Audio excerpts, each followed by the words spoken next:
Live and local baseball, proudly sponsored by Home Appliance Center,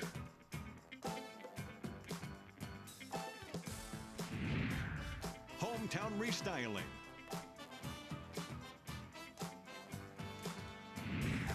I'm On Communications,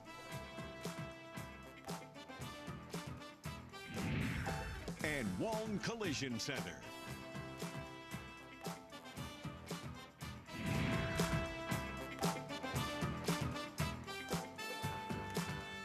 This is a presentation of KCRG TV9 Sports.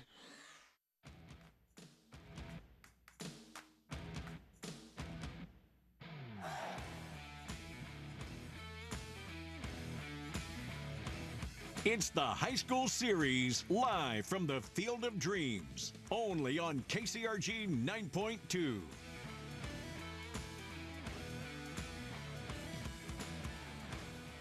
We are back, Game 2, as the preparations are being made on this fantastic playing surface. A 5-4, 10-inning thriller between 6th-ranked Cascade and 5th-ranked Beckman in Class 2A. But Cascade coming away with the win. And it was some high-quality baseball. Both pitchers playing well. I'm Colin Davies alongside John Harms. And John, what are you looking for Game 2 based off what we saw in Game 1? I think we'll see more of the same. I mean, I totally anticipate seeing quality pitching and teams with good defense. I think one of the things probably addressed by both teams at end of Game 1 was just some of the minor miscues that they have that they probably haven't made much, if any, of this year, with maybe some of the pass balls or wild pitches or just little things like that, because they're so fundamentally sound that those things just typically don't happen to them. But I'm sure they talked a little bit about that. But the main thing is, I'm sure both teams were told, hey, let's go out and play our game. Let's let's go do what we've done all year and go after Game 2. And I'm sure we'll see another good ball game between these two good teams. And when we look at these two teams, both coaches telling me they really don't have a true ace. Both teams are very deep when it comes to pitching. And even though this past game just went 10 innings, there's still a lot of fresh pitchers. Both of them said they at least have 6 pitchers that can go in and they feel confident with. So theoretically, they've got 4 to spare for a Game 2, which is a lot for a game in Game 1 that went 10 innings. They're both have an abundance of athletes on both teams. And I think that's probably another reason for the success of both of these teams in the past, is they have so many different kids that are just great athletes that, you know, we might have a kid that's a great shortstop, but they can come in and give you 3 or 4 innings when they need to pitch, or start a ball game and give you, 5 innings, whatever. And they've just, as you mentioned, they've got so many kids they can trot out there and give them quality innings from the hill. But yeah, they're just really 2 athletic teams, and they also are very good baseball players. So, yeah, and what a setting we have. I mean, it's just so awesome to sit up here and look out, and you see the movie site and that house and the ball field with the sun, and we had a rainbow earlier. We had this is in a huge crowd by both of these communities, so it was a pretty awesome experience here so far. You know, my experience with this movie when did you first watch Field of Dreams? Well, in the late 80s when it first came out, I remember seeing that, and I remember being able to come up here, jeepers, early 90s, I think, to the movie set, whenever that was. Might have been late 80s as well. So, because I'm an old guy, I can go back to the original, but I think for every Iowan, it has just such special memories of growing up in a small community and farming communities, and then just the whole theme of baseball and all that. I mean, it's just so that's my thinking back to those days, what that was all about. How about you? So for me, I first watched it when I believe I watched it about a year and a half ago. So for the first time, I had never seen it. I had heard about it, but had never actually gone out of my way to watch it. And then I believe it was when I heard that I was coming up here and found out I was coming up here, I was like, you know what? That's a movie I've got to watch. So I went ahead and I watched it. I loved it. I had where I was previously in Evansville, they had A League of Their Own was a movie that was filmed there. Really? At several of the stadiums there. So I didn't know that. Historic Ballsy Field down there in southwestern Indiana, and then League Stadium in Huntingburg, Indiana. Those were two of the fields used in that movie. And so that was kind of a big thing around there. And then, yeah, I came right up here, and you have the Field of Dreams. It just kind of works out. You're living large, Colin. Yeah. You've had those experiences of two fantastic Madonna was baseball in that one, I think. Yes, Madonna was in that one. So it was Madonna and Tom Hanks. And then, yeah, up here with Kevin Costner. And I loved other Kevin Costner movies. I had watched the Yellowstone series with Kevin Costner. Yeah. I'd really like that. Have you seen Costner's Bull Durham movie? I have. I did. I watched that one in the past. That was another one I've watched within the past year. I think I watched it because I think I like Field of Dreams so much that I was like, I'm going to go ahead and watch this one. Yeah, he's really good in that. As and in that movie, as Crash, whatever his last name was, he switch hits in there, and he's a phenomenal athlete himself. Yeah, some fantastic movies, and they've made this one into a reality. As we go ahead the break here, and when we come back, hopefully we got some baseball to play. You're watching the If You Build It High School Series, brought to you by presenting sponsor TH Media.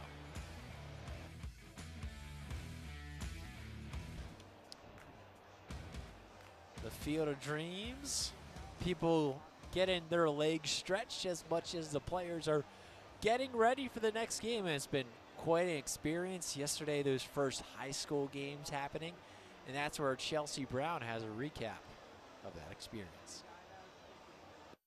The Western Dubuque baseball team faced Clinton in a non-conference game here in Dyersville. Now, what made this a one-of-a-kind experience is the fact that they got to play at the Field of Dreams. Only a handful of other area high schools will get to play on the field this year, but these two teams got to break in the new MLB field first.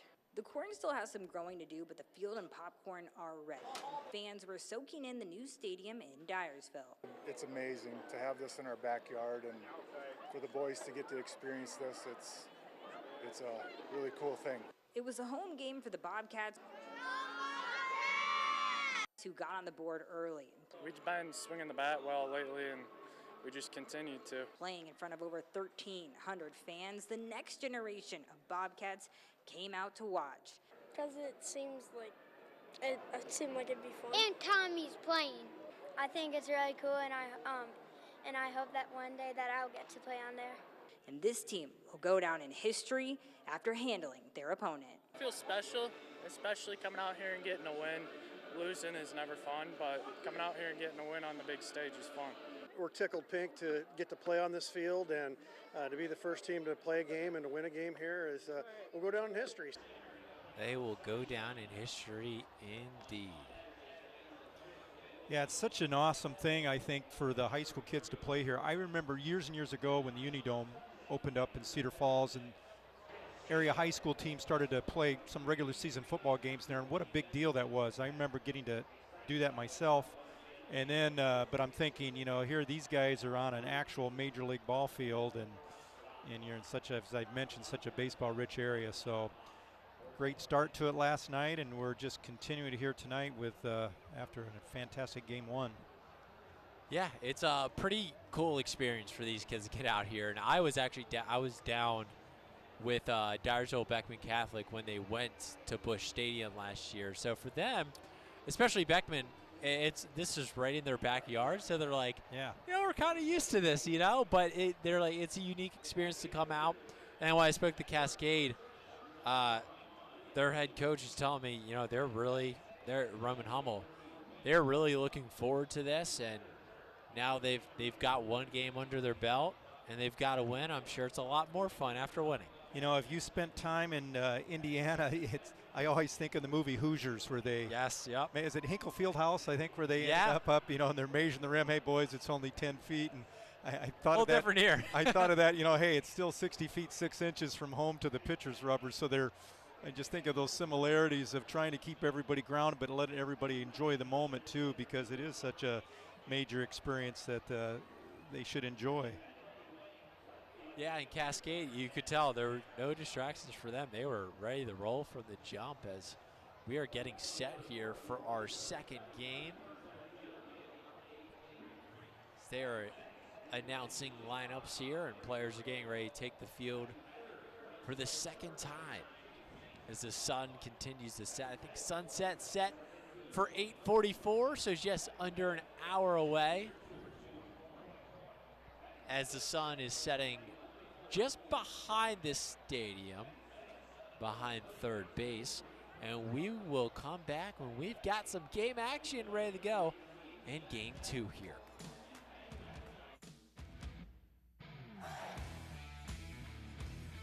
We are getting ready to roll here in game 2. It's going to be Brady Gogol on the mound for Beckman Catholic number 5. There's he steps off the mound briefly for a minute from his warm-up. So we're getting ready to go. Ryan Mead, the head coach for Beckman, having a conversation with the ump. See if Gogol pops back out here.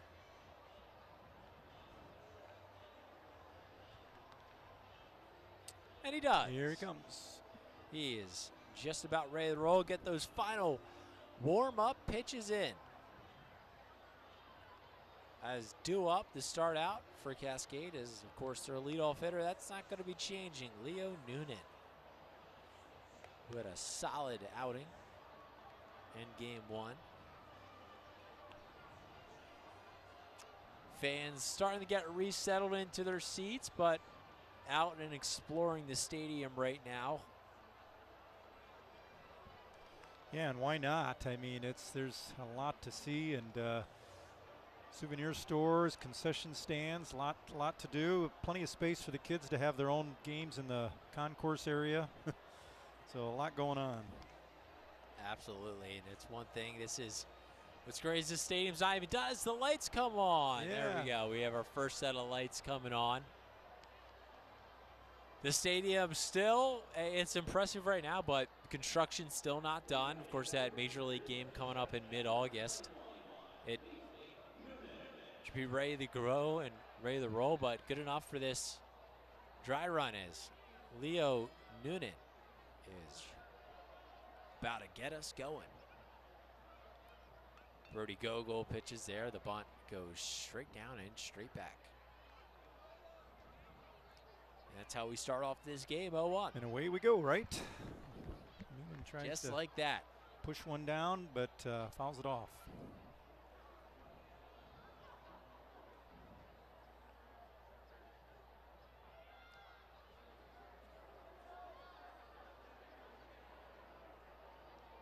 The lefty steps back into the box, and here's the order. Noonan, Hoffman,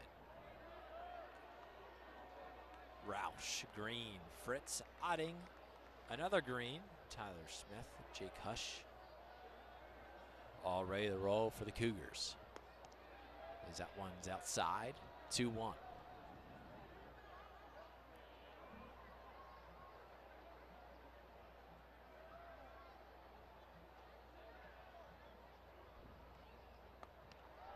And another ball. Goes to 3. Nice job. Noonan fouled that first pitch off, and now he's taken 3 straight balls here, trying to be that leadoff hitter, get on base any way he can. And that'll be ball. Nope, it'll be strike. I think we both thought it was ball 4, and I think Noonan did too, but catches the inside part of the corner, now full count. Oh, and this one's hammered to right field. Noonan, that ball is off the wall.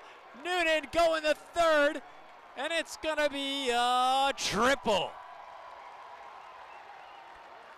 You know, when that ball was hit, Colin, I thought it might get out of here. I mean, he jumped all over it, middle in, crushes it to right field off the fence. Just missed a home run for that, and Noonan's great speed, easily stand-up triple to third there. I thought that one was out too, and I was maybe, 3 or 4 feet from being out of this park. Yeah, he launched that one. Didn't miss it by much, that's for sure. as up comes Mick Hoffman in a prime position as you can be for an RBI as the second batter.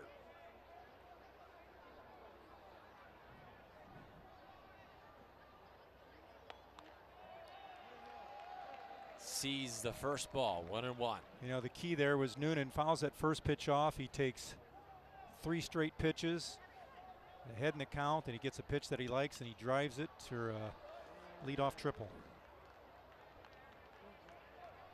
That ball goes back. 1-2. Brady Gogol having to respond on the mound after that leadoff triple, and that one is going to hit. Yeah, if he doesn't get hit by that, that's probably a pass ball and a run there, but it moves the runner Noonan back to third, first and third situation here, and brings up Roush. Not an ideal start for Beckman, but a fantastic play, leadoff being made by Noonan that has set the tone in this game. So up comes Kason Roush.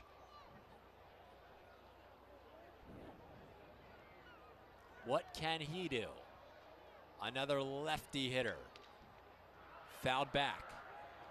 Yeah, I think he'd like that pitch back. He just pulled out a little bit. Falling out instead of driving that could have been probably a double to right center there. Had he, or left center, he'd stayed in on that and driven it the other way, but good strike for Gogol. One of the ghost players catching that foul ball. Yeah, there's several of those around here, isn't there, tonight? Absolutely, as Roush gets a load of this one to right field. A diving grab is made. It turns into a sacrifice fly instead of a hit. What a catch made out there. Is that Dudzik? It was number 23 for Beckman, which is Danny Dudzik. Yeah, nice catch. Noonan tags up, gets the Cougars on the board, but a heck of a grab out there that saved another run. That ball rolled to the fence. Second run would have been in. As this one is played the third, turns one, looks to turn two, doesn't get the second. So there's our second out. As Jackson Green is now on first. There's a heck of a play out there in right field by Dudzik. Yeah, and he ran a long ways to get. I didn't know if he was going to get there, but he ran a long ways and lays out and makes a great catch. Now Eli Fritz out to left, and that one is caught. And that'll end the first inning. 1 run being scored. Cascade picking up right where they left off in the top of the 10th from game 1.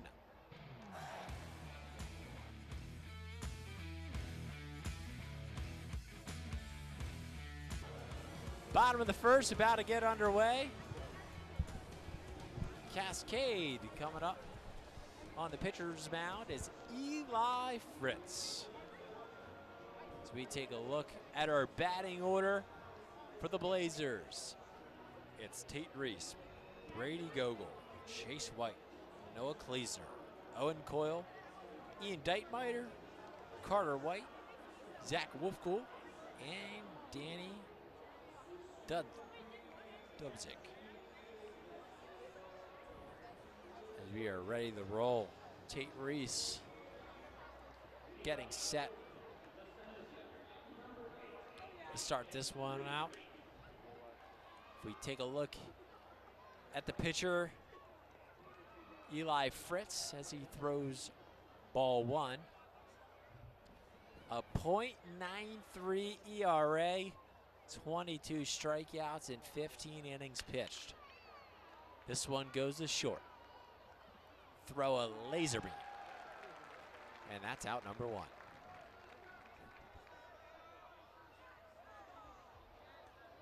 So Beckman, how do you respond after losing in the 10th inning in game 1? What are you looking for from Beckman to respond here? Well, I think that top of the first, they're giving up the run right away, wasn't ideal for them. But I mean, it's a long game, and now it's just trying to get your at bats here and find pitches to hit, get runners on, and get back in the flow of things here. You have to let that first game go and move on to this next one, and hopefully they can do that here this at bat, because the top of the first was a little shaky for them.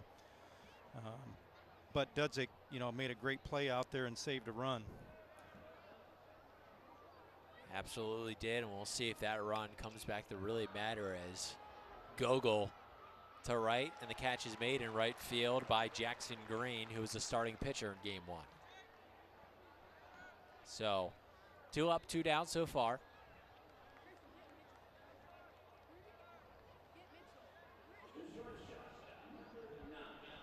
And Cascade did exactly what they wanted to do, get off to a good start, get that run in right away, and they did.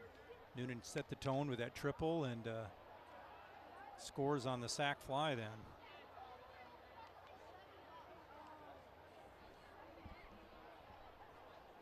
Chase White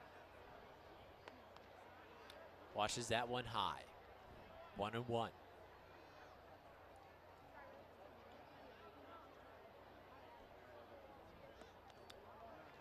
That one goes for ball 2. Well, we take a look at this Cascade pitching staff. The reason they're so deep, the amount of pitchers they have with under a 2 ERA is 6 of them. It's amazing. That's I know when I look at some impressive. of the pitcher numbers, it was pretty incredible. Excuse me, 5 of them. Oh, Do tough my play. math right Nice there as job. this one through the first is in time. Wow. What a scoop and throw. It's a major league play on a major league field, right? Big time on the big stage.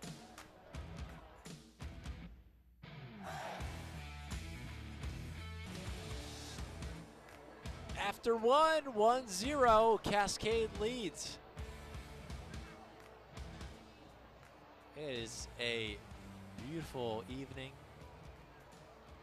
Said it a million times, but it can't be overstated how awesome of a day this has been for baseball. So much to like here, from the farm fields, rolling farm fields in the background, and the baseball field, and the movie set, and the crowd here tonight. And you can just hear the buzz in the crowd, and we're in game 2 here, and it's just as exciting as it was when people first got here tonight.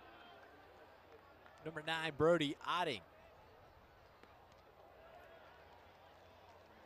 He's in, and he watches that one go away.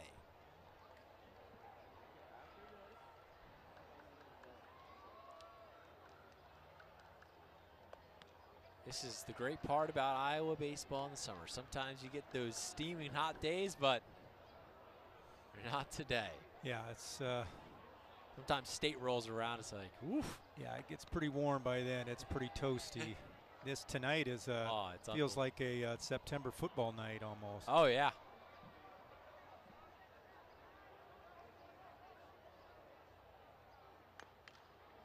As that one swing and tips goes straight down. Yep, nice. Otting. Nice pitch there. The Gogol just running that in on the hands tight. Full count. That's all Otting can do is just foul that off and try to get a better one. As he gets contact, sends it out to left in foul territory. Yeah, Otting that time totally 2-strike hitting, up on the handle a little bit, shortening up that stroke and just trying to put the ball in play. It's another old school mentality there of doing whatever you can to get on base, but he's up on that handle a little bit, just gonna, there he goes. And there is the walk for Brody Otting to start off this second inning. Cascade, the away team here for both games, despite this being a neutral site and a home nod to Dyersville, Beckman Catholic. By the way, I like both teams' uniforms tonight. We got a little bit of the old Oakland A's look with Dyersville Beckman, and Cascade's navy blue and gray with their yellow on there. That's sharp-looking unis out there tonight for both teams. Do like those. We've got the old school stirrups for the Beckman Blazers there that they still wear, and everybody's got them up at the pants at the same length, and you're seeing the stripes on the stirrups. Just you don't see that much anymore. And Cascade's got the more modern look with the long pants. It seems like this green and yellow for Beckman, it only works in baseball for whatever reason. You don't see it really in any other major sport. Yeah.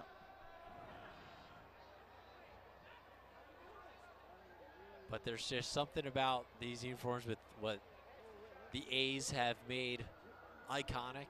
Yep. As the bunt is laid down by Chance Green, and he's going to get tagged out at first. But getting to second is Otting.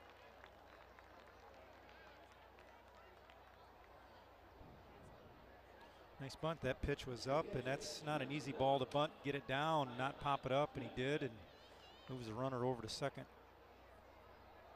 Tyler Smith at the plate for the Cougars.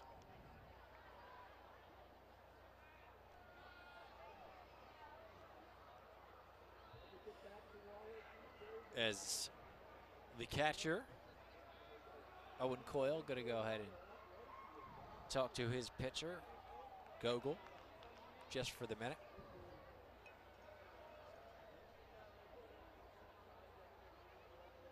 Now, Tyler Smith is up here at the plate. Roman Hummel, the head coach for Cascade, said he's super athletic, maybe the best catcher that Hummel has ever had. And Hummel's been coaching for 16 years. Yeah. And to expand on that, it's also, he said, one of his most talented teams. He wouldn't go out and say it is his most talented teams, but he said it's definitely a team that is up there with the best that he's ever had. So could this team be one that wins a state championship this year?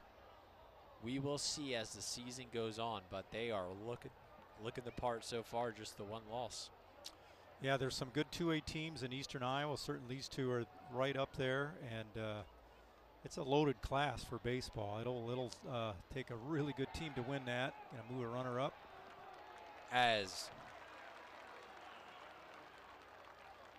But that said, Colin, I agree with you. I think Coach Hummel said these are two teams that can be right in the hunt, and you just got to get hot and stay hot through tournaments and overcome any little miscues and take advantage of situations when you can. As Otting moves over to third.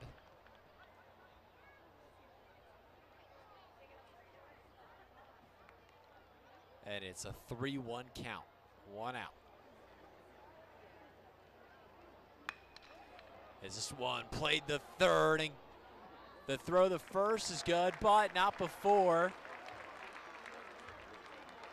Otting gets home. Yeah, he froze on that a little bit. It wasn't contact angle down there going on contact. He froze kind of just for a second, takes off, and Wolfkiel makes the play at first to get the out. Second out of the inning, but run does score on it.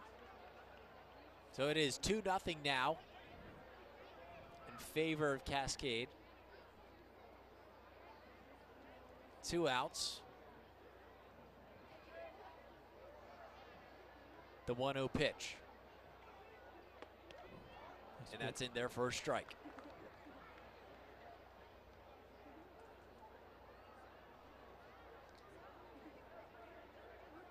So Jake Hush looks at one for ball 2.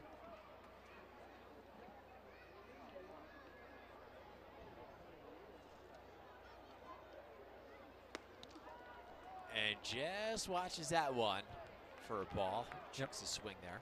Just a bit outside. Nice pitch and good take there by Hush.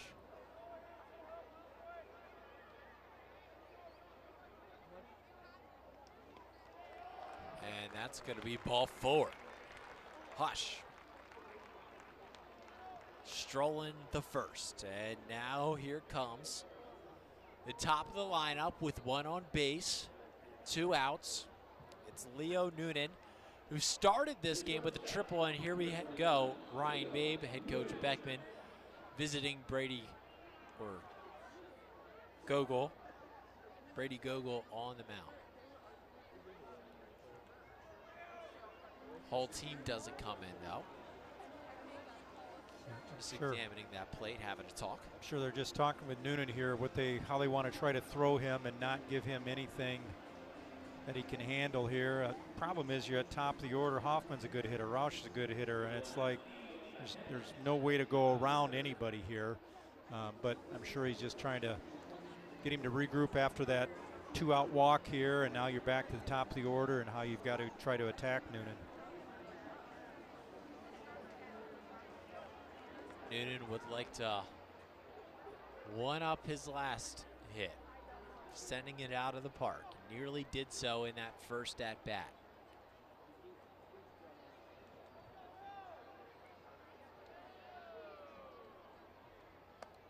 That one way outside.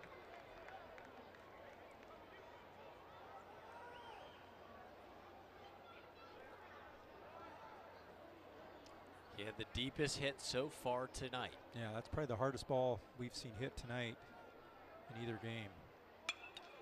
As he slices this one out in the left field, the catch is made by Deitmeyer, and we stay 2-0. One more gets through for Cascade. They double their lead. Tonight's featured sponsor is Hometown Recycling. You're watching high school baseball live on KCRG 9.2.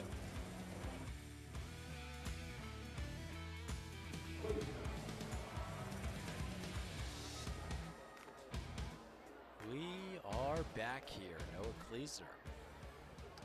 1-1 the count right now. Beckman looking to get one on the board to get right back into this thing.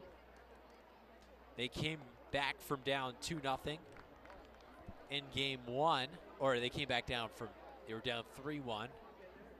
Scored 2 right away to answer back and tie it.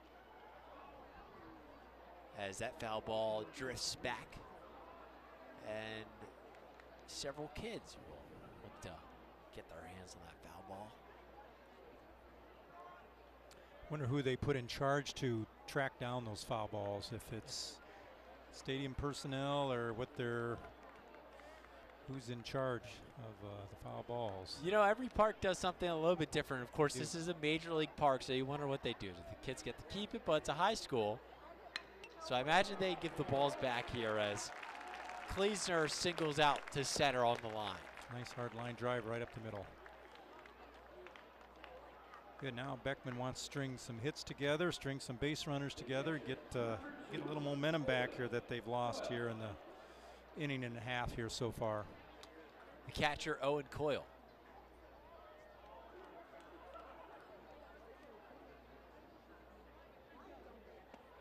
You know, some games, some teams, it depends on the team. They'll do the foul balls. The kids return them. They get like a popsicle or something like that. So wonder what they do out here for games like this. So no, the major league game, it'll be keep the foul ball, I would assume. Yeah, I'm sure there's been arguments tonight with some of the people getting foul balls like, hey, we're in this ballpark. We get to keep these, right? Nope, you got to give them back.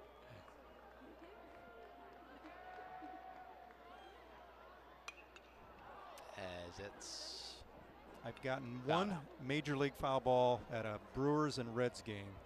I took it right off the ribs. In Milwaukee? Ball in Milwaukee. The ball, this is before the nets were extended, skipped off the top of the dugout. Thought I broke a rib, but I got it. And ironically, 2 innings later, my brother-in-law got a foul ball himself, 2 seats apart. Crazy. Never been that close ever, and we get 2 in one game. Was it worth it? Was it worth a shot to the ribs? It was. I looked like I had it at bat, got hit by a pitch because I could still see the seams on it. I have never gotten one. Never gotten one. I've come close to, filming some games, but nothing. I feel like that doesn't count because I'm at way more of those, and as a fan, I've never gotten a ball. Never ever been close until that game. Like I said, I got one. My brother-in-law got one 2 innings later in the same row. It was ridiculous. Is that one fouled off by Ian Deitmeyer, who came in as the second pitcher for Beckman last game?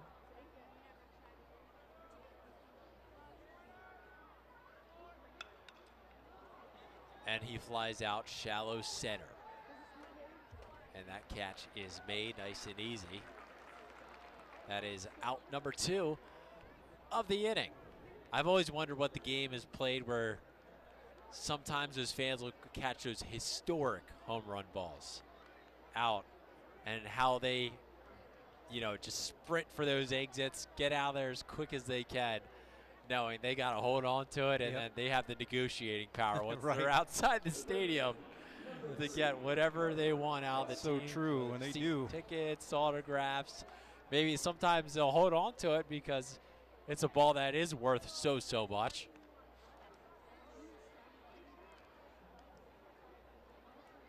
I feel like it depends on the type of home run ball you got. If you got one of those historic Aaron Judge or that Shohei Ohtani 50th home run of the year or something like that for the 50-50 seasons, you know that you've got all the bargaining power there. That's right. You got a lot of leverage there. And you can sell it not just back to the team, but to anyone.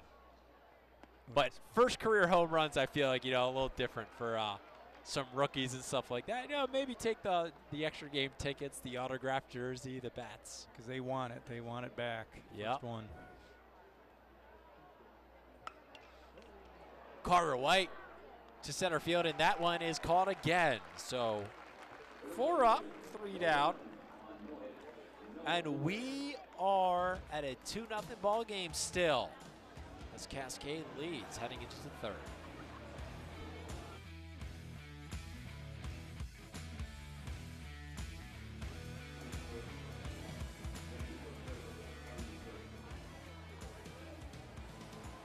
We are back here as they just announced over the PA that maybe some weather might be coming through. Yeah, we were both listening hard there to heard a little chance of rain.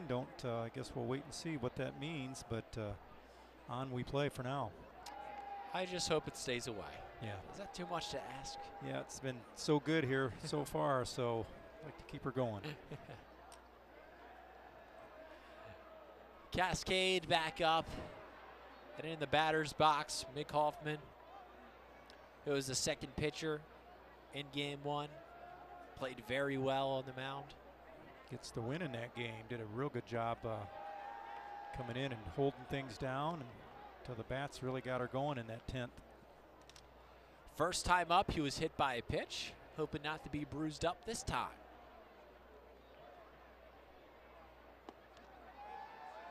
As that is gonna be a walk. Ball 4 gets to go there the easy way, pain-free.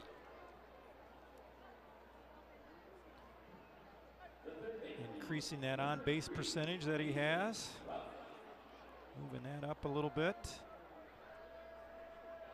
Over 400 for the year on-base percentage. On twice tonight. Kason Roush sees ball 1.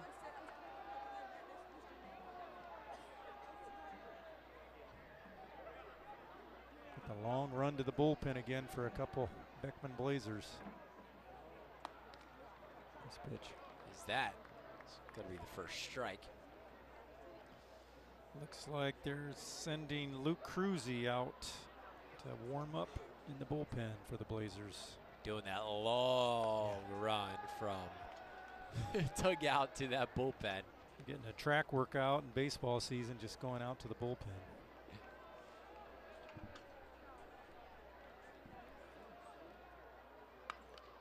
This one grounded the short. And the throw is off the mark. And coming home, Mick Hoffman gets there. 3-0 Cascade. Off what should have been at least an out there, turns into another run for the Cougars. Yep, little three-quarter sidearm flip, and it ball just tails away from a second baseman and just sails into right field, and yeah, just way on the inside. Nothing you can do there. It's just gotten away, and it's gonna score Hoffman all the way from first. Here comes Jackson Green, fielder's choice in the first inning. He's got a runner in scoring position, shows bunt. There's strike one.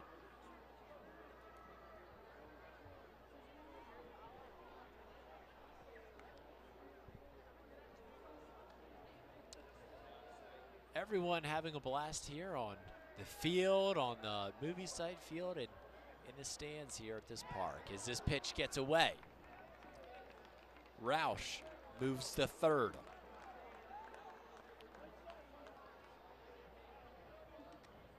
As Gogol looks to reset.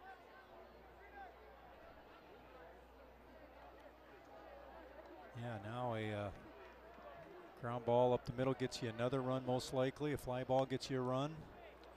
That one foul tipped back into the netting.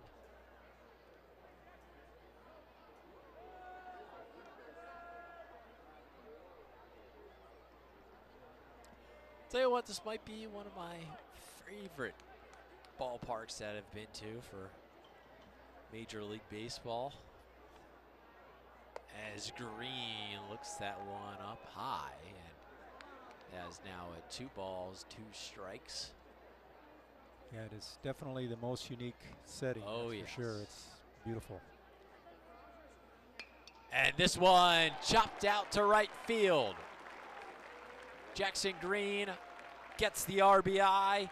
Kason Roush gets the run. Another example there of nice hitting, just nothing fancy, just putting the bat on the ball, taking it to the right side, knocks in another run for his team. He was looking there just to get the bat on it because he knew he could get a run in. And that makes it 4-0 for the Cougars.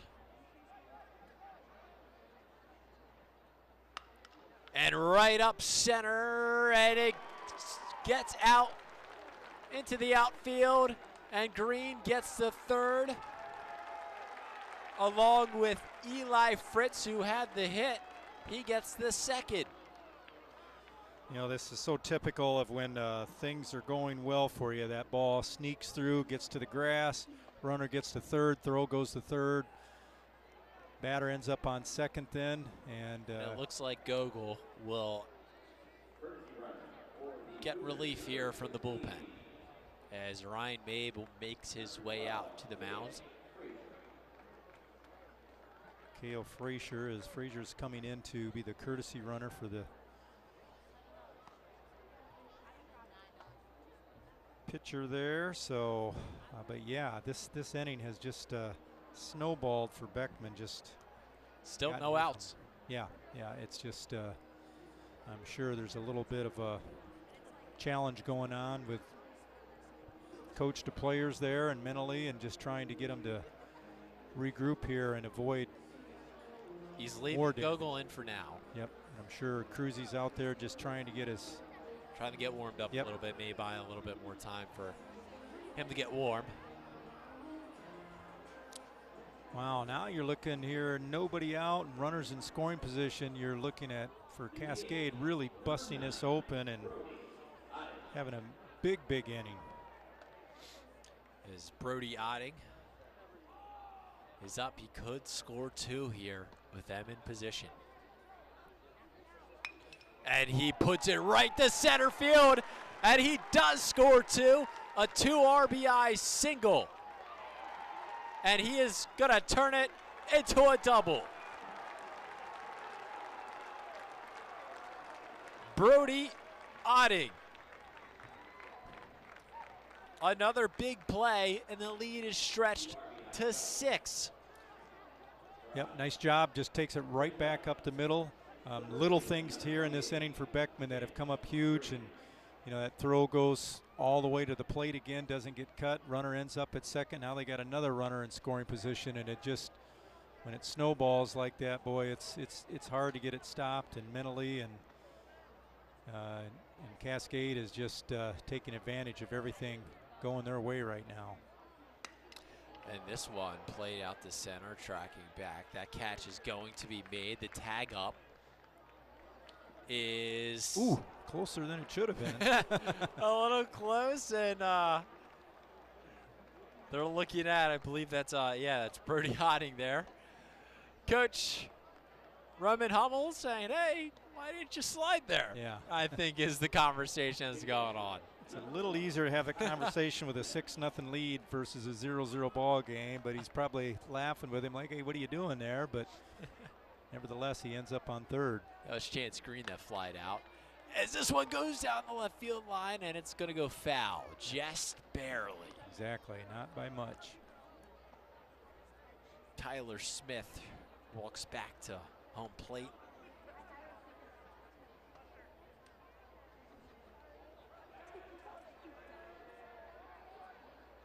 He looks to make this thing 7. Gogol steps off. Back on, resets. The 0-1 pitch. Wow. Plays it out the center. That's going to score another. An RBI single for Tyler Smith. Boy, they just are putting the bat on the ball, and it's finding green space out there, and they're just keeping a merry-go-round moving here. They've put up 7. Touchdown Cascade.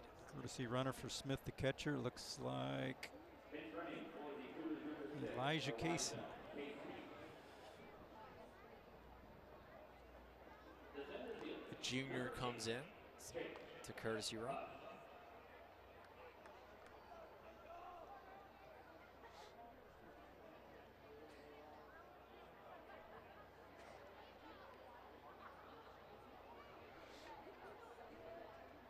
And it's the 9-hole, Jake Hush. There's strike 1, still just 1 out.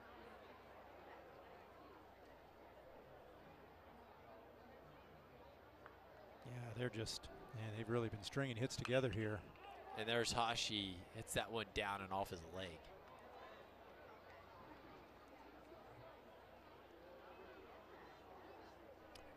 All Cascade in this one. They go 10 innings and they get that win and they rally right back. They've put up 5 so far here in the top of the 3rd. Gogol still on the mound for Beckman. Looks like they're done warming up in the bullpen as they're going to try to get him at second. And they do. A dart. It was a dart. From Owen Coyle.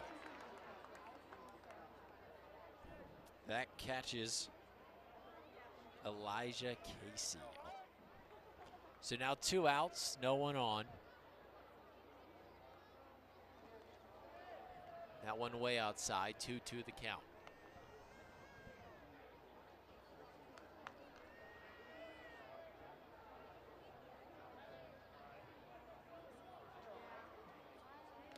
And that one swung, missed off the catcher's glove and back. We're seeing the sunset here. It's quite the sunset on the White House. Yeah. Back in the right, it's very nice out here. Ooh. And this one launched to left, but it's going to be a nice and easy routine play by Beckman. They get out, but not before Cascade puts 5 up, makes it 7-0 as we head to the bottom of the 3rd.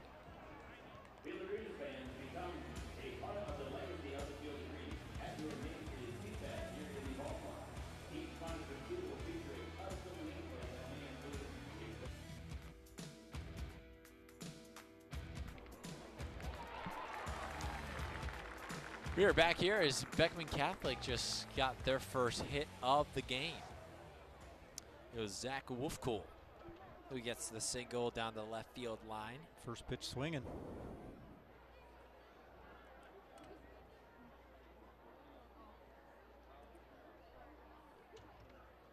As Cascade maybe eyeing trying to end this game early with how much they've put up already, and I imagine we'll see a new pitcher in for Beckman in the next inning. Danny Dudzik, though. And the Blazers trying to put a dent in this lead. Now Fritz with that big lead, he should just be pumping strikes in there and letting his defense help him out and make them put the bat on it and keep things moving along here for the Cougars. That is strike 2. Here comes the first ball of this batter.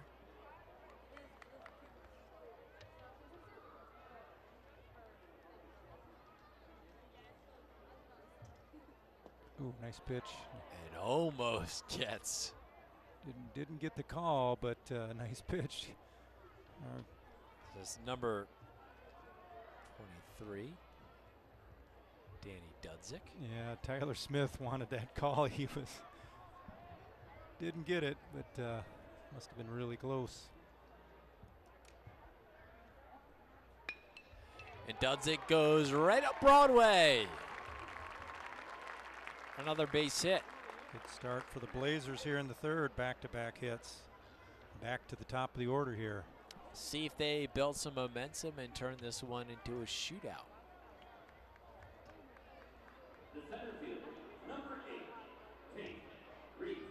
Tate Reese, the leadoff hitter. He's back up. Grounded out in his first plate appearance in the first.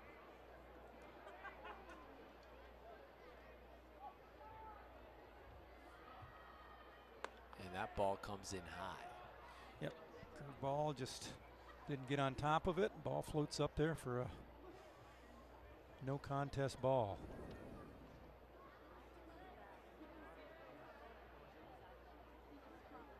Reese swings, misses. That one looked outside.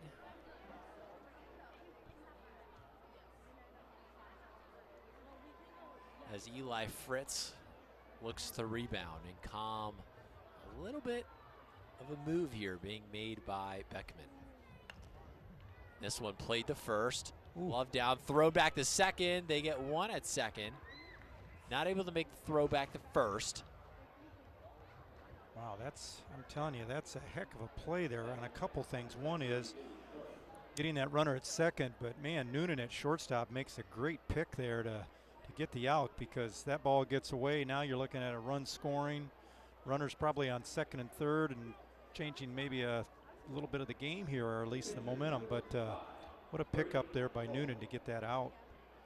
And a good throw by Chance Green. Yes, man, he fired it. He fired a strike there.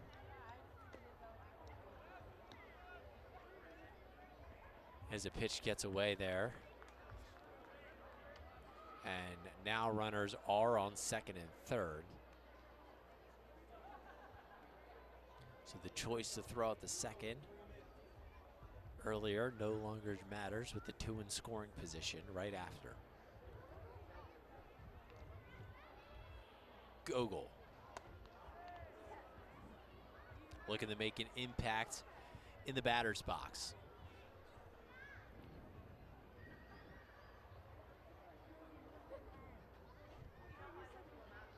2-0.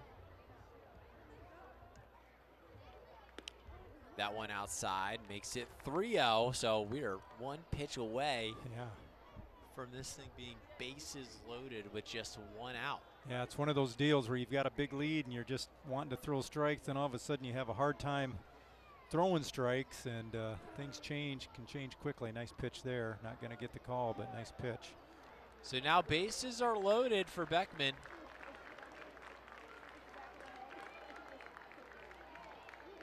Here in the bottom of the third,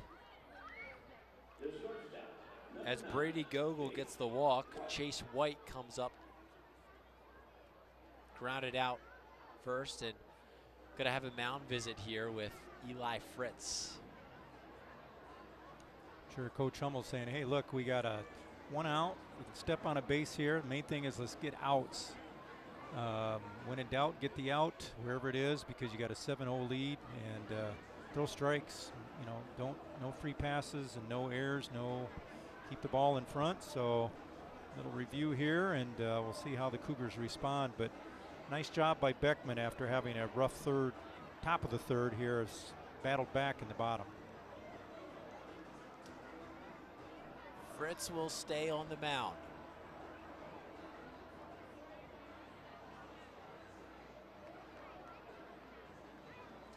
under the lights here. Will the offenses show up? Maybe Chase White has that answer.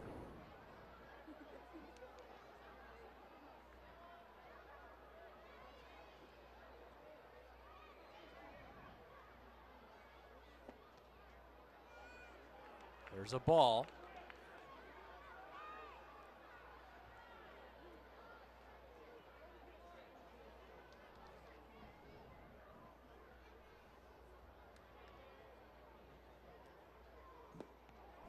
And they're checking. They call a strike. Yeah, collective groan from the Beckman fans there and players too, and that's it's a close one. Yeah, 1-1 count here. Chase White swings, gets at the third. Can they turn two?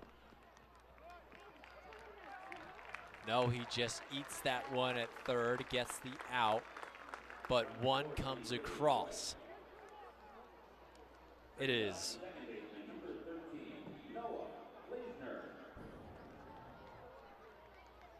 Tate Reese, I believe that came through. Forced at third.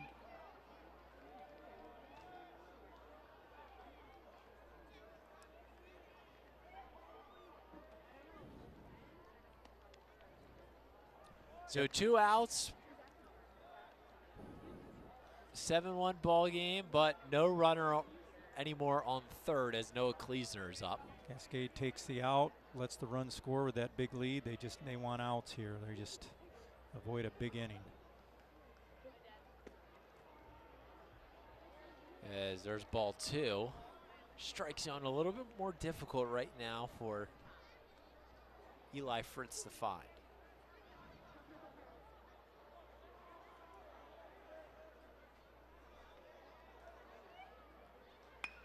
And this one to second. And that is going to be the end of the third inning. Beckman getting on the board. It's 1-0. We head to the fourth.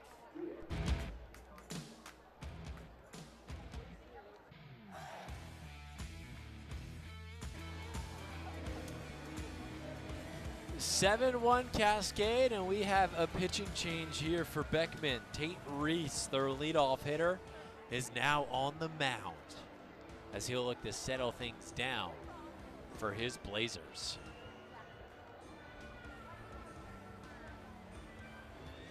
So a little bit of positive momentum for Beckman there in the bottom of the third. How do you go about building on that? I think you do exactly what they did. They worked the count there. They weren't behind in the count so much. Some of that with Fritz was, some pitches he didn't get called for strikes. But anyway, they worked the count, put the bat on the ball, and that's really all you can do. And they just weren't too anxious up there as hitters. Cascade avoided a big inning there, only getting out of there with giving up 1 run, and it could have been a lot more for the Blazers. But yeah, they had better at bats. They were able to put a couple hits together, get people on base, and unfortunate for the Blazers they didn't get more out of that than just 1, but you got to build on that next inning.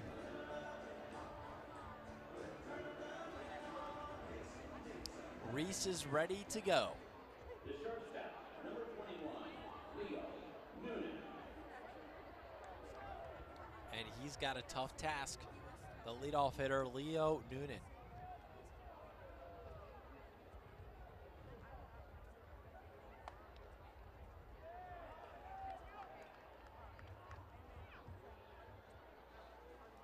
Ball 1 comes through.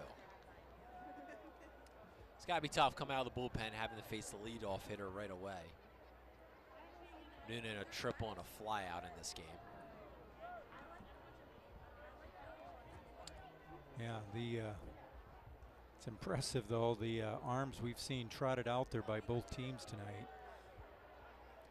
This is number 4 total on the night for Beckman when it comes to the arms that they've thrown.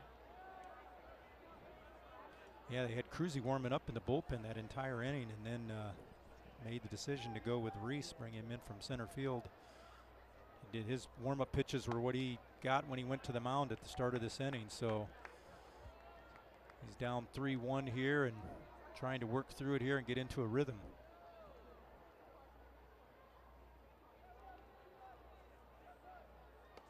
And that's a high pitch. He's going to go ahead and scamper the first as they get a runner on.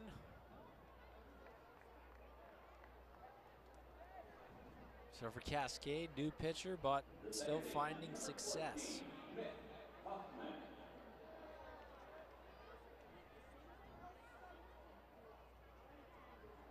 And here comes Mick Hoffman. He's been hit by a pitch and he's been walked. And this time he lays down a bunt. He doesn't get the first in time, but his goal was accomplished of Noonan at second.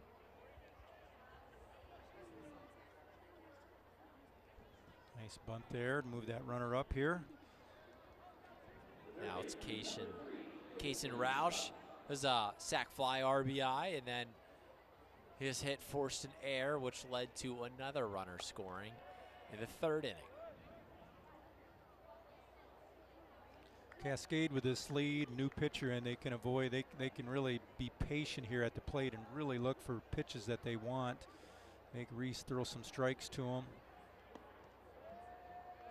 And pitch is low. Yeah, that's their approach here right now is pretty smart here with that big lead of just being really patient hitters and making that ball be in a spot where they get that best pitch for their best swing. That one goes high. 3-0 the count. Yeah, it's a tough spot for Reese. Not you just come in cold and get your 8 warm-up pitches or whatever they gave him prior to, and off he goes. So we wait. It looks like some potential weather might be coming in. We're hoping that it holds off here. Fingers crossed. So far, so good.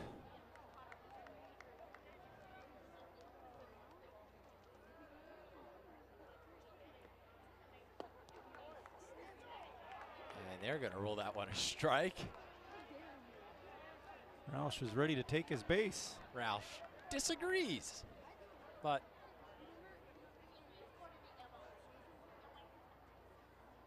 he doesn't make the call. So here he goes, and that'll work for him. One more pitch, and he trots the first. So now 2 on, just 1 out. Yep, now with these walks, boy, they, like I said, they can make that zone be pretty tight box of only looking for one thing here that they can really drive. Make him throw strikes to their, wow. And they are, Cascade is going to go ahead and take both bases. Now they're at second and third. Yep. Good. With Jackson Green. Good job with Noonan there. Recognize not being held, not being checked, and man, he was off on the pitch and stole that easily, and Roush moves up as well. So now you got runners in scoring position here. 2 runners. Green had an RBI single his last time at the plate in the 3rd inning, but he's down to an 0-2 count. Make a big difference if he gets 1 base hit here and score 2.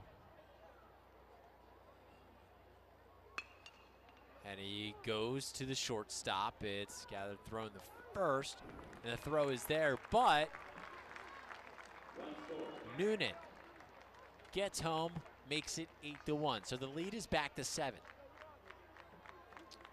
Yeah, that's all White could do there was ball hit up the middle, only play at first, and Green was hustling down the line, made that tough, but a good out there for the Blazers to get the 2nd out of the inning. Roush moves over to 3rd. Nice pitch there, nice breaking ball. That is strike 1.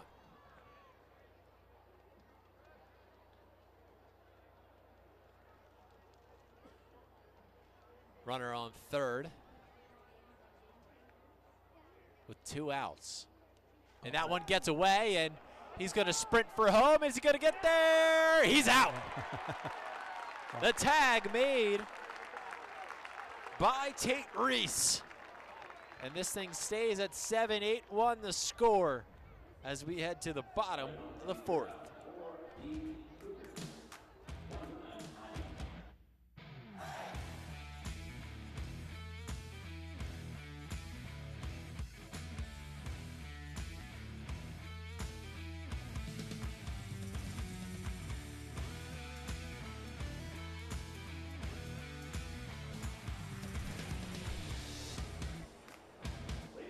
Well, we've got some weather as we listen to the PA.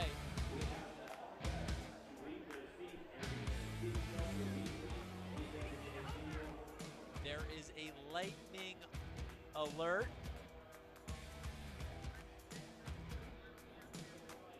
As we are going to enter a delay here, we believe.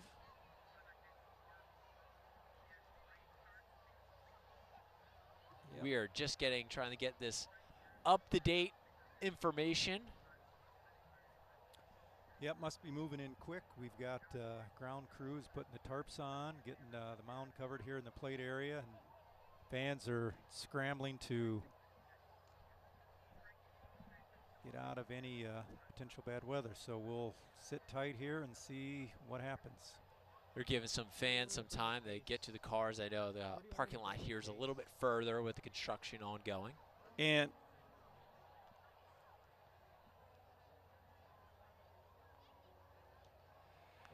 we are going to go ahead and step aside and say goodbye for now as Cascade up 8-1 on Beckman in the bottom of the fourth in this lightning delay.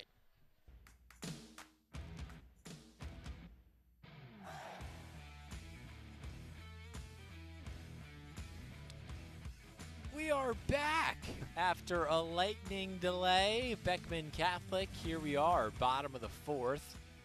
No outs and 2 balls, 2 strikes, and a runner on for the Blazers as it's Ian Deitmeyer who's up at the plate. Beckman trying to regroup here and rally from 7 runs down. Yeah, you never know what you're going to get, Colin, on these nights like this where, you go into a rain delay, a lightning delay, and, Cascade playing really well, 7-run lead, and Beckman struggling a little bit, and you just don't know if things will turn around here or change, but coaches never really know what to expect coming out of that, and but here we are back playing ball now that the rain's moved out of here and lightning's moved out. And it is I would tell you what, it is pitch black everywhere around this field because this is one of those places that there's not a whole lot of light coming from anywhere else but this stadium as Ian Deitmeyer goes down swinging. That's actually Fritz's second strikeout of the inning. Coyle started the inning. They struck him out. Ball squirted away from the catcher Smith, and he ends up on first. So there's only 1 out, 2 strikeouts, but 1 out here in the bottom of the fourth. And now Carter White is up. He flied out his first time up in the second inning.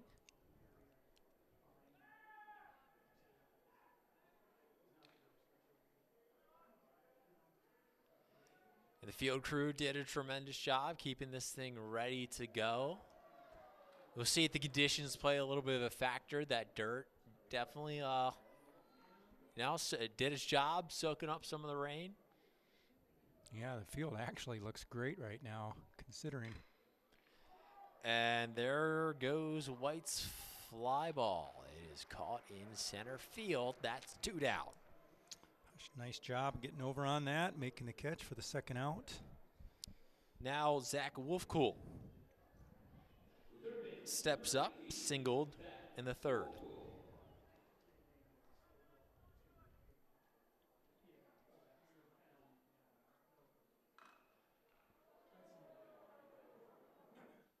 And fouls that one off to the left. Beckman's head coach, Ryan Mabe, picks it up.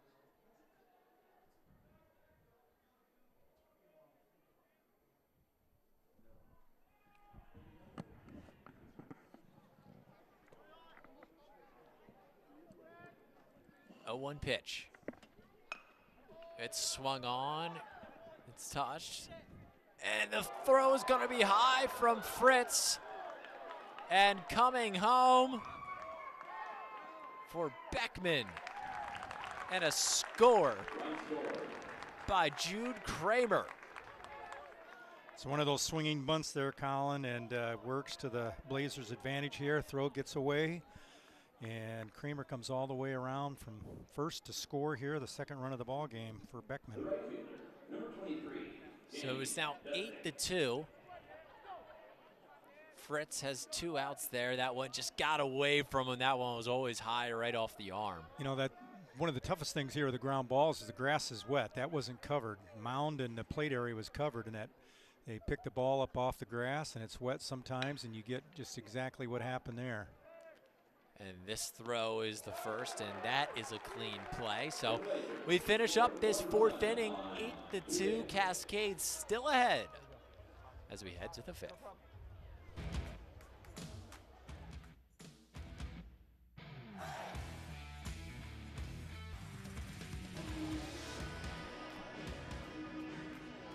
Here we go.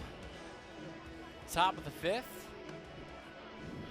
Beckman cutting into the lead bit by bit. Now 8-2.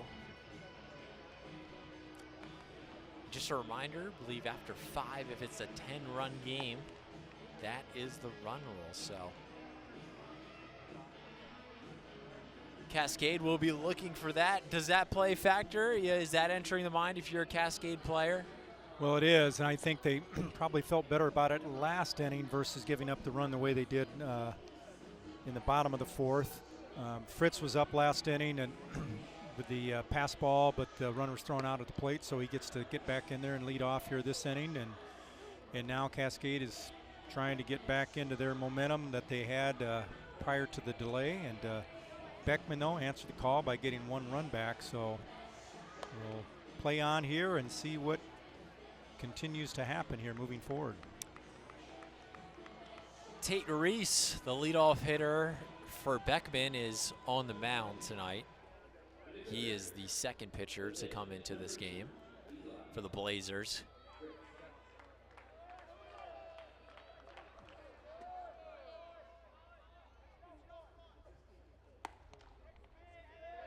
As he is going toe-to-toe with the other pitcher right now, Eli Fritz.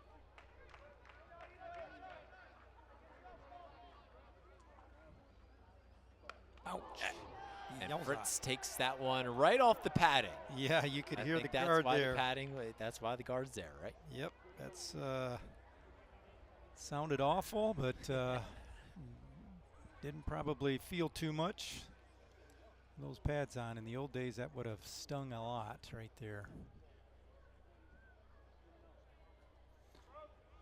See if he's going to let the pitcher run here. No, doesn't look like any courtesy runner for him, so.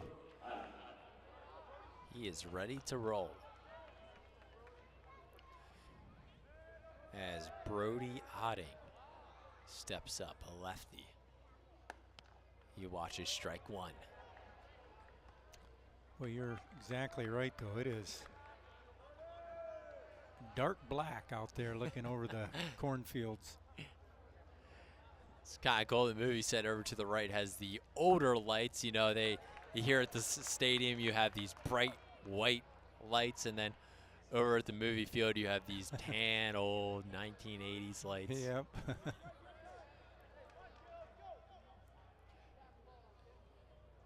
Those are the good old lights made that way ball. for a reason. As this one floats into right center field. Otting gets an RBI double. Fritz scores.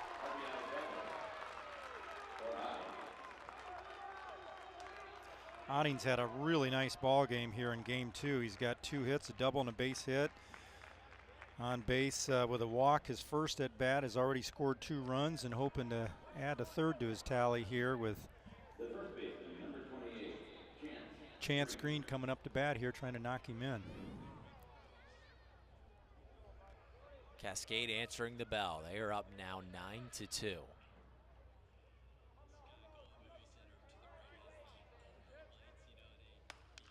As this one flies right back over our head. Landed right on top of us, I think.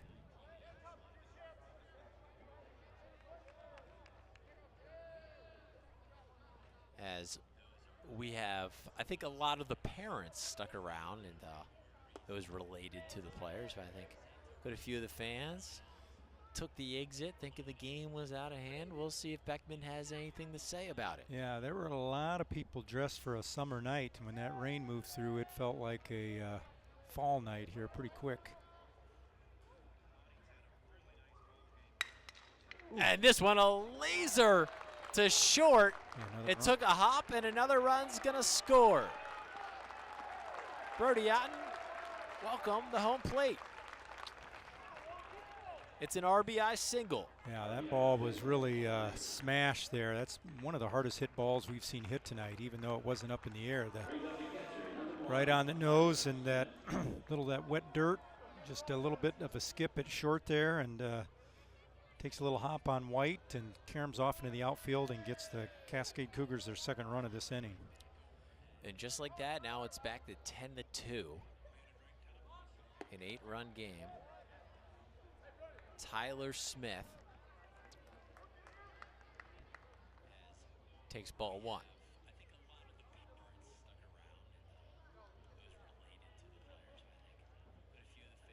Watches that one go wide, ball 2. And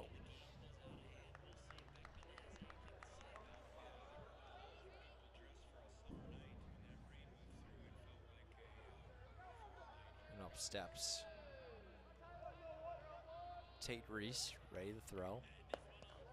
And that is ball 3.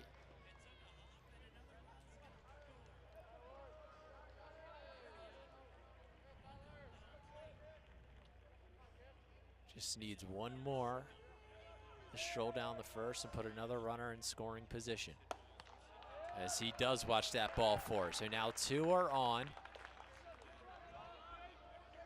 And those 2 could be the game in a little bit, as Ryan Babe, the coach for Beckman, comes out, has a talk with Tate Reese.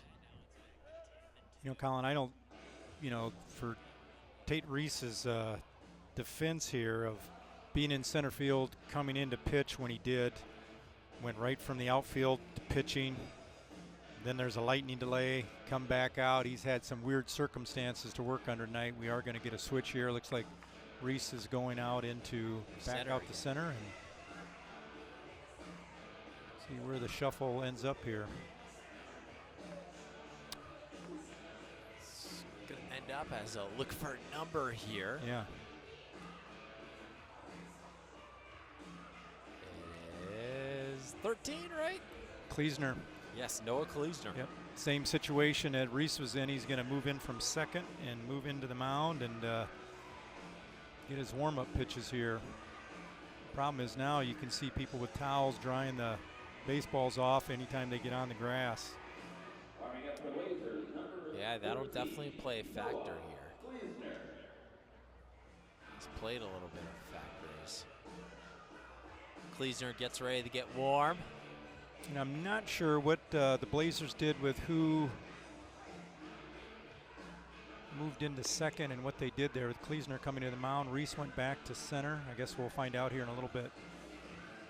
I think one of the things to look at is the Cougars have scored 10 runs on just 6 hits.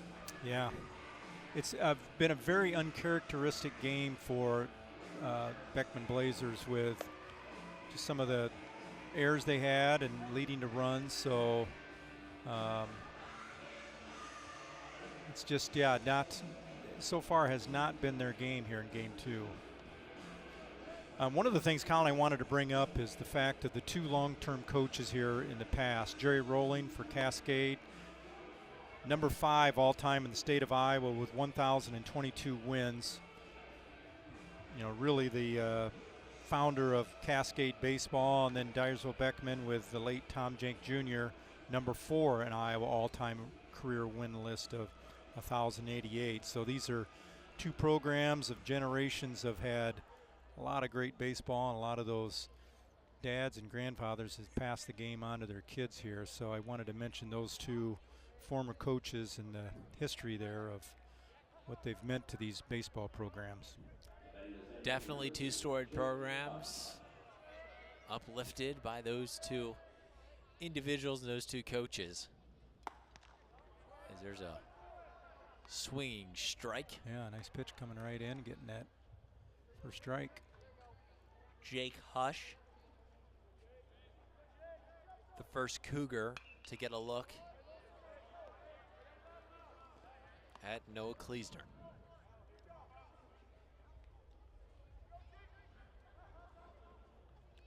(0-2) count. These two runners looking to score as ball one comes in.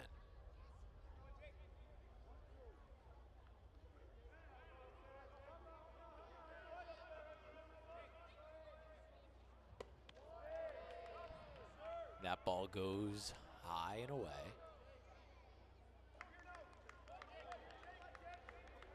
Now 2-2. Hush working his way back into the count. Swings this one, tips it back into the netting. Continues the work.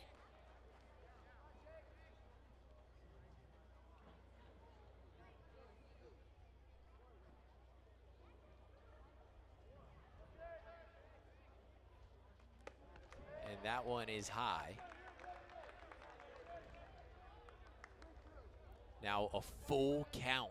Yeah, every time they've been able to work these pitchers deep in the count, they've had success here tonight. See if it continues.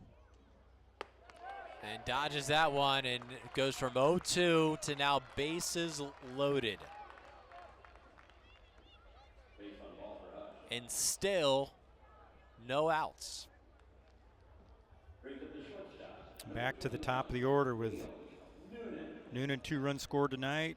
1 for 2 on the night with a walk, triple, leadoff triple to start the game.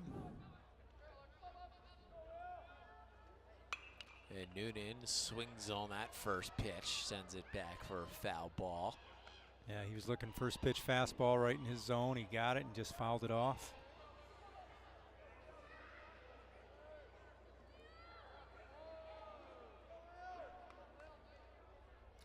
Noonan has a triple already. He had that leadoff triple to start this one, and that hit really set the tone for what's been happening in this game. 10 runs for the Cougars. They scored 5 in game 1. Yeah, this just has not been type of baseball Beckman's played all year, and this second game it's been a struggle. And that one just goes inside, a mere inch away from hitting Noonan. That would have brought one home, but well, it's now 3-1. He's got a tight zone here. If he gets it, he's going to unload on it. And he is going to walk, and in comes another run. 11-2. It's Eli Fritz, the pitcher.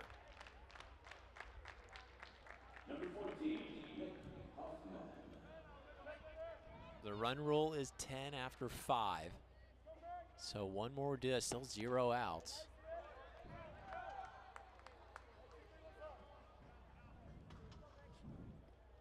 And Beckman will get that chance here if that happens in the bottom of the fifth here to respond, but as Mick Hoffman just chops at that one. It's going to be enough to tag. It is not going to. It was in shallow left. Oh, I thought he lost it in the lights there for a minute. Sorry, Colin. I thought he lost it in the lights. Yeah. That was a close one, but Ian Deitmeyer able to come up and take that one away from a shortstop, get the out. So there's one.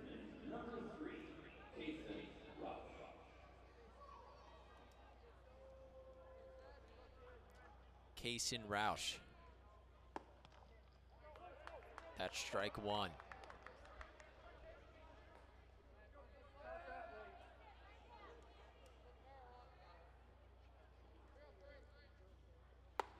Roush with a sac fly RBI, and also had a runner score on an error that was put in play by him, and he's walked. As there's a ball.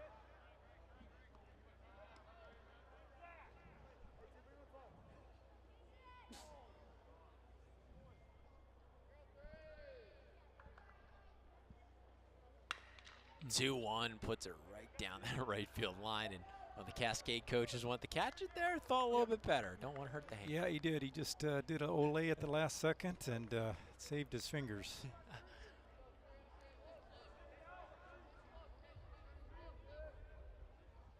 And this one hit out to right, and that is going to score at least 2. Cascade up by 11 after a 2 RBI single from Kason Roush into right field. A little bit of a liner there. Yep, nice job of hitting, though. He just worked the count, got it in his advantage, got a pitch that he liked, and great solid contact, base hit, and the right field scores 2.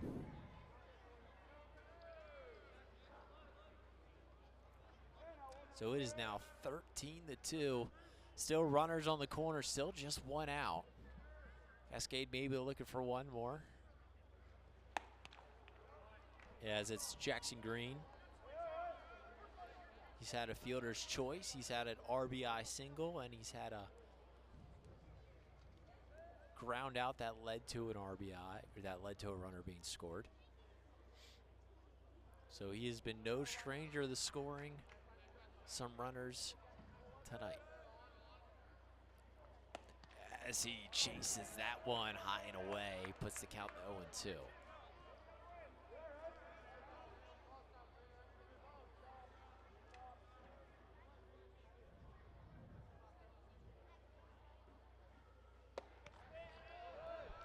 As that ball comes in high. We saw earlier, just a couple minutes ago, what started as an 0-2 count led to a walk that loaded the bases. And this one chopped down, and down goes Reese. Green gets to first. Another rocket right at one of the infielders. Yeah, just time at the pitcher. Tough play. He's off balance and then knocks it down and then slips. And a nice job of Noonan at third. He was stuck. He could have, had he broke for the plate, he probably would have been gunned down, but he holds up, and now they've got bases loaded. And now up is Eli Fritz, and he's already batted this inning. Yep, he started all of this, and now here he is, second time around. He was hit by a pitch. That was where his guard got hit. And now he's looking at his chops at this bases loaded opportunity with still just 1 out.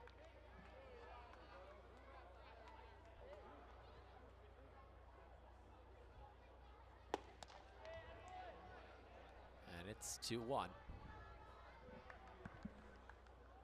At this point, Cascade looking for that pad.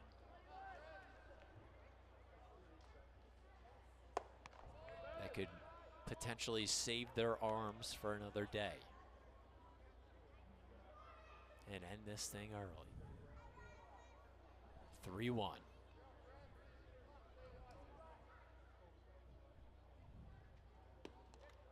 And that is a walk. Another runner scores.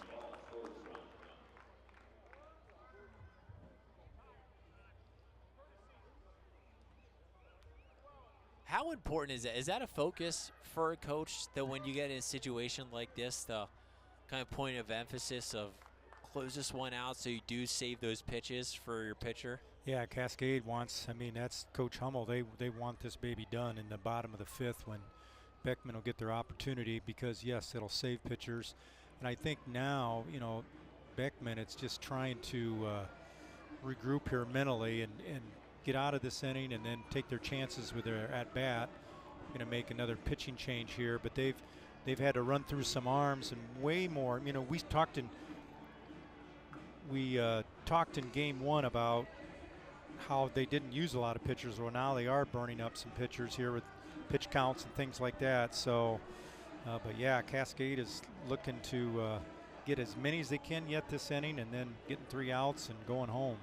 So the score is 14-2. A new pitcher coming in. We will be back after this. Well, Cascade still just 1 loss on the year, trying to keep it that way. As for Beckman Catholic, they're going to have a new pitcher come in here. It's going to be Aiden Cruzy coming in. Trying to see this one out, get at least 2 more outs, and he'll see from there whether his services are needed again. As Brody Otting is up. Swing and a miss. Cascade has taken advantage of some of those free passes here, and they've just put way too much traffic on the base pass here, and it's been a lot for Beckman to handle here in this inning and throughout this game. 1-1.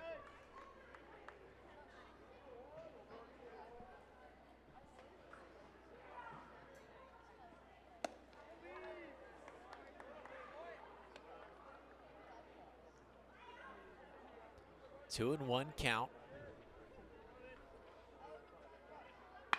Otting to right. That's gonna score 2. They throw up the pause at third, but 2 come through, and just like that, it is 16-2.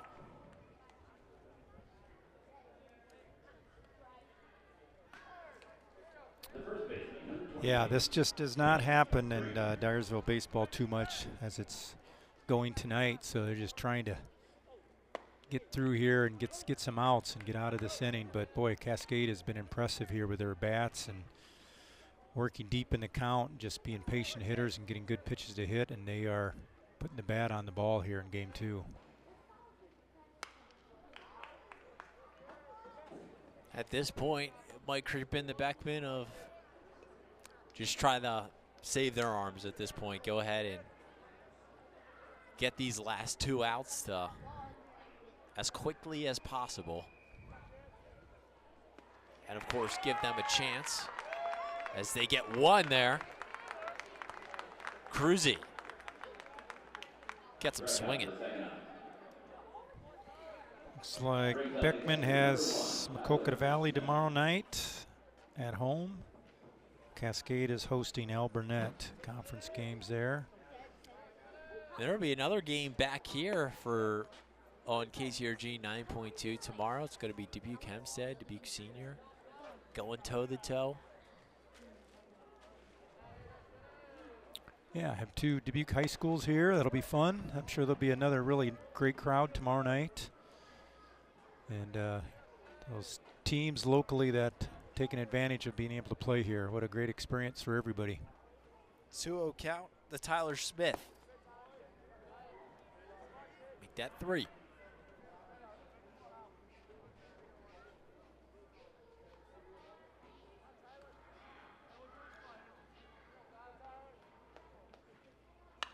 And this one is going to be flied up, and that should do it.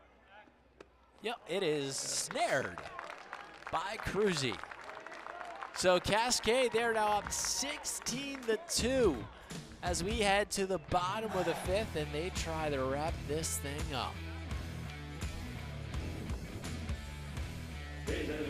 Tonight's featured sponsor is Hometown Restyler. You're watching high school baseball live on KCRG 9.2. Just had a little bit of a late show here. We did. But cut them out before we came back. That's right. What a shame they missed it. It was the outfielders are like, I hope they get this figured out before the first pitch because they were playing in strobe lights. Hey, Beckman's the home team. They're trying to throw the outfielders off a little bit, keep them going, right? I still remember that at 2012 Super Bowl where the power went out. Yeah. Generated the Ravens 49ers. The Ravens ended up winning that. Ravens were blowing out the 49ers at the time. Power went out in the Superdome, and 49ers kind of got back into that game. I remember that game well. I was living just north of Baltimore at the time. I'm not a Ravens fan, but was around plenty of family and friends that were very invested in that game. That was a Joe Flacco Super Bowl MVP.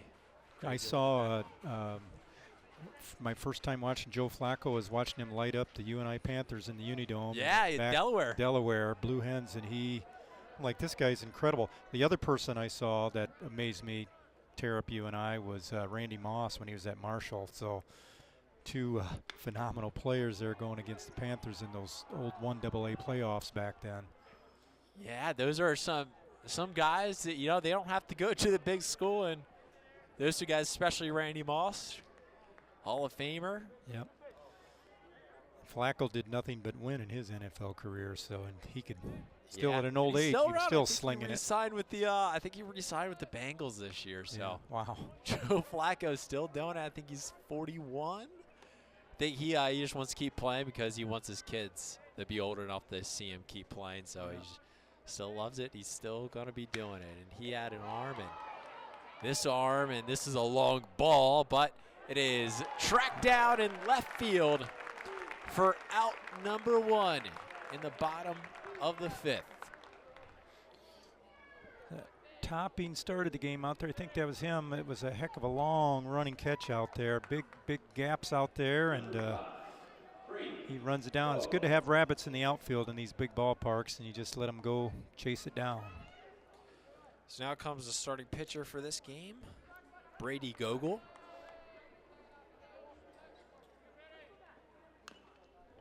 As Eli Fritz has been the only pitcher, I believe, for Cascade so far this game. He's played really well. That's right. So they have, once again, they've only had to throw 3 pitchers in this doubleheader, which that will pay dividends. It's a good night. Yep. That's especially on a night like tonight, the team you're playing, and you were able to do that. That's a pretty big deal. Makes coaches very happy. That one goes in for a ball.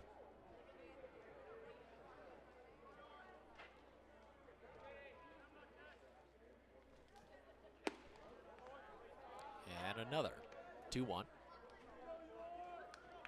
Gogol flied out and walked. Was recently up in the 3rd. And that one's inside and low. 3-1 count.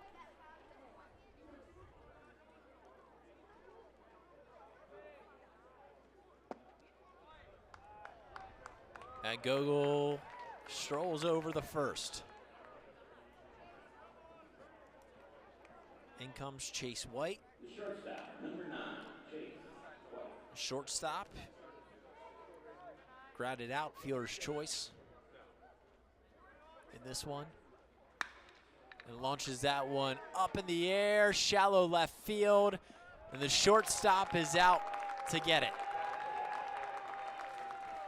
So that is 2 outs. One more for Cascade.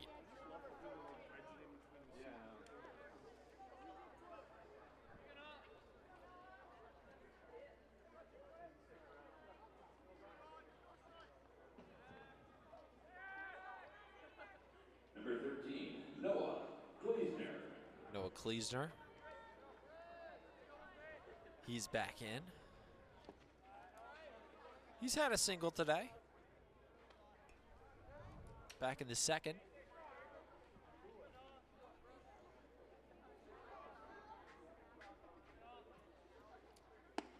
that is ball 2.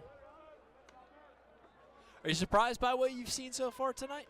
Well, I am in the sense of how dominant Cascade has been in game 2. That surprises me. And the other thing is too, just they've been very opportunistic in terms of how what they've done in the pitch counts and getting guys on with walks and getting timely hits. And you know, I am surprised that just with the score here, I just you know, either team was capable maybe of sweeping the other, things go right, but maybe I didn't think it could happen in this fashion by any means. To you know, sweep Dyersville and win one game by the run rule doesn't happen very often. So, but like they say, you're never as good as your greatest victory. You're never as bad as your worst defeat. So both teams will keep marching forward and get ready for their end of the season and tournament play, and still a lot of conference games to be played too. There's a nice hit. Out in the right center field, the ball drops and a run is almost was going to go through. Brady Gogol stopped at 3rd. That one was hit by Owen Coyle, the catcher. He gets a single, bases are loaded with 2 outs. So yeah, those factors have surprised me a little bit here tonight, and Cascade will be very happy on their way home down 136, going back to Cascade, and Dyersville will regroup and be ready for Alburnett tomorrow. I'm sorry, Maquoketa Valley, I think they get tomorrow. End of the season fast approaching. Yeah, you know. Baseball season just kind of sneaks up on you because it starts when other sports, the spring sports, are still going on a little bit. Yep. And it is a season that flies by compared to the rest of the seasons. As this pitch gets away and another run's going to score here for Beckman. They get their third of the game. Brady Gogol comes through as Ian Deitmeyer is at the plate.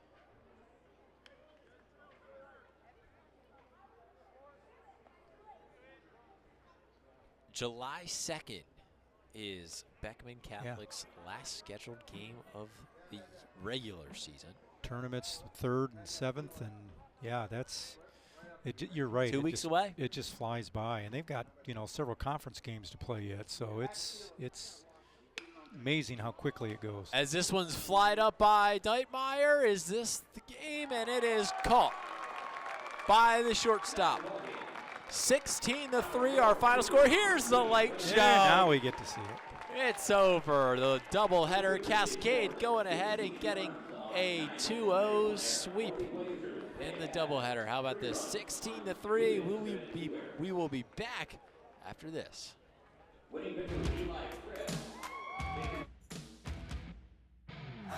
This game 2, all about Cascade winning 16-3. Still just one loss on the season. They are looking like a state championship contender as the lights continue to flash on here as people leave. Let's take a look at our highlights here. Well, it was Cascade early. They got going. But check out that defensive play there. It was a sac fly, scored a run, but heck of a play there in the outfield. Dunzik out there and right made just a great grab.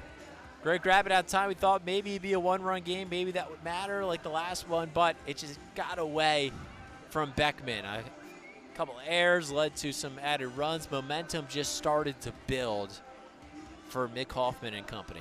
Yep, that's a great point, Colin, because it did. They just took advantage of those miscues, and then all of a sudden they started stringing hits together. They just had all kinds of traffic on the base pass. Some free passes, maybe another error, another hit, and man, they busted it open really quick. This thing got away quickly, and Cascade, they just kept the hammer on. They went way up with Tyler Smith, had a solid game, gets an RBI single, scores one. Beckman, though, they would try to get back into it. There'd be a force out at third. They score a run, but then afterwards it really just stays with Cascade. Although, check this out. This was just a high throw. And sure, he thought maybe if something was going to happen, the door was going to be open. But that wasn't really the case. Yep. After the delay, the grass is wet, and Fritz picked that ball up and airmailed it, just sailed on him. But I was impressed with the fact that Cascade was playing well prior to the delay. Then we came back after the delay. Beckman gets a run, and then boom, it was just all Cascade after that, and that's not easy to do. They just, like you said, they just kept their foot on the gas and took advantage of everything presented to them and got on a roll there in game 2. It was one of those where the highlights kept on coming for them because they could not be stopped. They start out a run apiece in the first 2 innings. They score 5 in the 3rd. That was a big one. They score 1 in the 4th, and then they tack on 8 in the 5th, and this was what did it. Being able to get the run rule against a rival, that's got to feel good if you're Cascade. Yep, big wins, and they'll take them however they get them. Run rule or a one-run game, they don't care. It's 2 wins in the conference, and that's what we had tonight. So it was a great setting and a great night here in a beautiful ballpark. Absolutely. We have a great ballpark and venue on here for the future. We will be back right after this to wrap things up.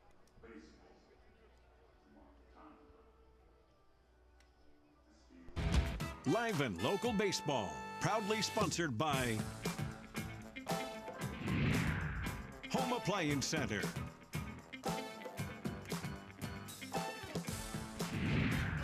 Hometown Restyling,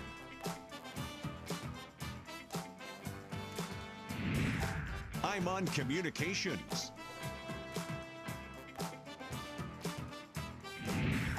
And Walton Collision Center.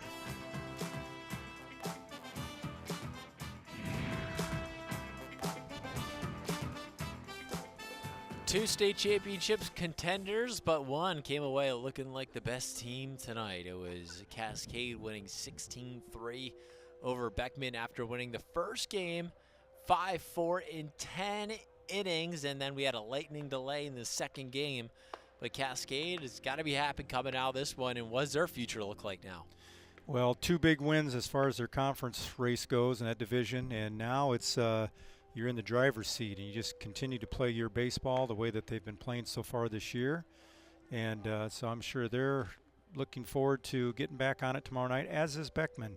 Get this game, this taste out of their mouth, and be ready to play again tomorrow and regroup and keep moving forward here. Hopefully that they'll see somebody knock Cascade off and have a chance for that division crown. But it's just you're getting so late in the year. It's just building momentum towards tournament time too, and getting good seedings and being ready to go for those games as well. Absolutely, and for that, these two games definitely will play a key role when it comes to tournament seedings, and probably set Cascade up very nicely. Still a couple weeks left in the season to go, but things are looking good for them. They have a deep pitching staff. They only had to throw 3 arms total tonight because every pitcher threw 5 innings, I believe, tonight. All 3 split evenly. So that will do it. The kids were enjoying the hot dogs. The crowd was enjoying the new stadium. And Cascade was enjoying all the runs. For now, we will see you next time. 16-3, a sweep for Cascade.